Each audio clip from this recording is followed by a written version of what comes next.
आज चाहिँ हामी चाहिँ रोटी बनाउन गइरहेको छौँ अनि हाम्रो दिदी अनि हाम्रो यहाँ दिदी छोरा हाम्रो रोटी देखाउँदै हो तिमीलाई खाराइदिन्छु ल यो रोटी यस्तो हो यो बनाइरहेको छौँ सबैजना व्यस्त छौ रोटी बेल्नमा हुनुहुन्छ यतातिर भुँडी देखेर तर्सिन्छ हो गाई चर्न तर्स्यो भुँडी देखेर तर्सेर धम सुरु भइरहेछ पुरा यतातिर हाम्रो चाहिँ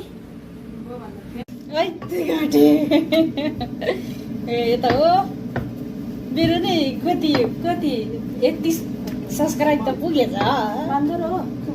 गाइजी भन्दा यो पहिला गाइज हो ल आजको भान्सा यस्तै हो बेलुका काममा कोही चाहिँ कुकुरको छाउरो बनाउने रे कोही चाहिँ के बनाउने रे कोही चाहिँ चरा बनाउने रे यो रोटी त मैले फुको वाहा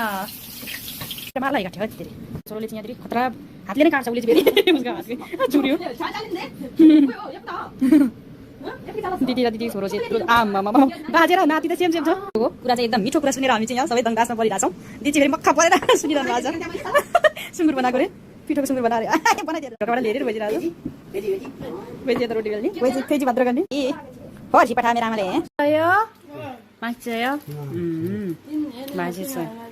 बाजे सिंगे सारी दे औ ल ब यो कुइरे आदा सिमला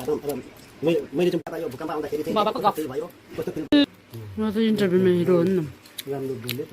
राख्यो नि त विदेशीले र पछाडिदेखि लिएर मलाई टेबलमा राखेर अब सोधेपछि म खाताहरू फेरि टमाटर नेपालीमा चाख्ने सान गरे क्या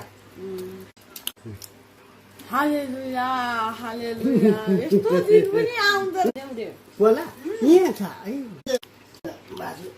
खान्छ आस गरेर आउँछ नेपालीको पेटहरू त्यहाँ फिजोको बच्चा यहाँनिर कोरियामा चाहिँ के भने यहाँको खानाहरू सबै उ गर्छ नि त